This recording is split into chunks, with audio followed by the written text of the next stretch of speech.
এবার যে খবরে নজর রাখবো, অবৈধ নির্মাণের জন্য 500 কোটি টাকার জরিমানা। সামান্য জরিমানা পেয়ে থমকে বুলডোজার।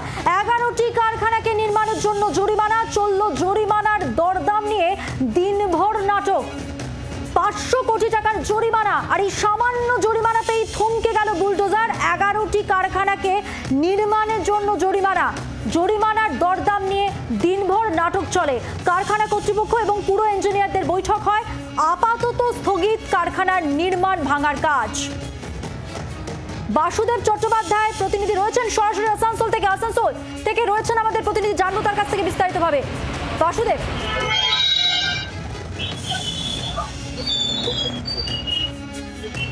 দেখো, ইতিমধ্যে যেটা জানতে পারা যাচ্ছে যে জামুরিয়াতে যে বেসরকারি কারখানা রয়েছে তাতে যেমন হানা দিয়েছে এবং তার কাছ থেকে প্রায় 98 কোটি টাকা, মানে প্রায় 100 কোটির কাছাকাছি তার ফাইন ছিল। 20 লক্ষ টাকা দিয়ে তার ফাইন, যেটা বাকি ফাইন আছে সেটা 15 দিনের মধ্যে জমা দেবে বলে সে জানিয়েছে। বুলডোজার তার ঘরে চলে গিয়েছিল, অর্থাৎ সেই বড় যে বেসরকারি ইস্পাত কারখানা রয়েছে সেখানে পৌঁছে গিয়েছিল। আজকে পুনরায় আরেকটি যে ইস্পাত কারখানা রয়েছে সেখানে পৌঁছে গিয়েছে। এই যে 11টি কারখানা রয়েছে, কয়েকদিনের মধ্যে সমস্ত কারখানায় আসানসোল পুর নিগমের বুলডোজার পৌঁছচ্ছে, ফায়ার ব্রিগেডের কর্মীরা পৌঁছচ্ছে, পুর নিগমের আইনজীবী থেকে শুরু করে ইঞ্জিনিয়ার সকলেই ওই কারখানায় পৌঁছে সেই কারখানা কর্তৃপক্ষকে যে ফাইন করা হয়েছে সেই ফাইন তাদের দিতে হবে বলেই জানানো হয়েছে। উদ্দেশ্যটা হচ্ছে ফাইন নেওয়া, উদ্দেশ্য কোনোভাবেই কর্পোরেশনের ওই কারখানা ভেঙে দেওয়া নয়।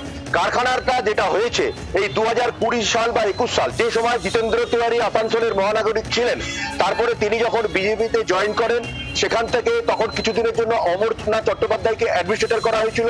তারপরে আসানসোলে নির্বাচন হয় পুর নিগমের, বর্তমানে বিধান উপাধ্যায় মেয়র। এই যে সময়কালটা, এই সময়কালটাই সাধারণত এই বড় বড় কলকারখানা যেগুলো রয়েছে আসানসোল, রানীগঞ্জ, জামুরিয়া শিল্পাঞ্চলে, তারা কারখানার ভেতরে অবৈধ চাইবো যে কারখানা কর্তৃপক্ষ কি বলছে তাহলে।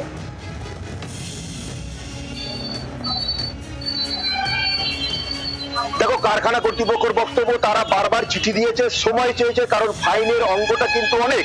এক একটা কারখানায়, কোনো কারখানায় 100 কোটি, কোনো কারখানায় 50 কোটি, কোনো কারখানায় 30 কোটি।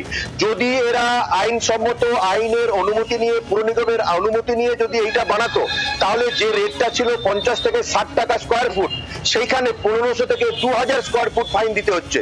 কেন অনুমতি নেয়নি এই বড় বড় কারখানা? মানে এগুলো ছোট কোনো কারখানা নয়, বড় বড় কারখানা কর্তৃপক্ষ। কারণ আসানসোলের সাধারণ মানুষ যারা ঘর বাড়ি বানাচ্ছেন তারা কর দিচ্ছেন, তারা ট্যাক্স দিচ্ছেন। আর এখন কেন্দ্রীয় সরকারের নিয়ম অনুযায়ী যে আসানসোল পুর নিগমকে যে প্রজেক্টগুলো হচ্ছে, সে জলের প্রজেক্ট হোক বা রাস্তা নালীঘাটের প্রজেক্ট হোক। তুমি পরিস্থিতির দিকে নজর রাখো। আপাতত ধন্যবাদ তোমাকে। तो कितना फाइन किया आप लोगों को? हम लोग 98 करोड़। तो अभी नेगोशिएशन में कितना में आया आप लोग? अभी कुछ हुआ नहीं है, मेरे सबसे बात हुआ है, हम लोग तक टाइम लिए हैं, उसके बाद फिर जैसा हो सुबह की आपने आया था और जेसीबी लेके, ठीक है, और जितने भी एमसी का अधिकारी सब तो क्या सोच रहे? एडीडीए का पास तो आप लोग गए थे, एडीडीए क्या हम लोग बात चल रहा है, मेरा जो सीनियर है वो बात कर रहा है, ठीक है, जितना ऑर्गेनाइजिंग ऑफिसर है। अभी तो सुने आज फाइन भी कुछ दिए हैं, क्या कितना फाइन दिए हैं? ऊपर से जो है बात मेरे सबसे बात हुआ है। कितना क्या फाइन दिए आज? 20 लाख। যদি অ্যাডিশনাল চার্জেস দেয় তাহলে ভাঙা বন্ধ রাখা হবে। এবং একটা আলোচনা হয়েছে, কিছু দিয়েছে, 2 লাখ টাকা দিয়েছে। আপনাদের যেমনটা বলছিলাম, কারখানা কর্তৃপক্ষ এবং পুরো ইঞ্জিনিয়ারদের মধ্যে বৈঠক হয়, দিনভর নাটক চলে এবং শেষ পর্যন্ত পুরো ইঞ্জিনিয়ারদের কি বক্তব্য শোনাবো।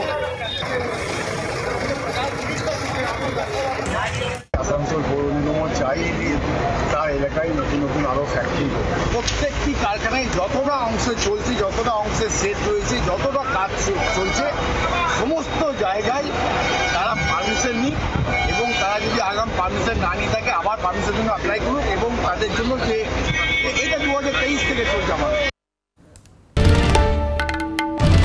বাংলার আওয়াজ, বাঙালির আবেগ, জি 24 ঘন্টা।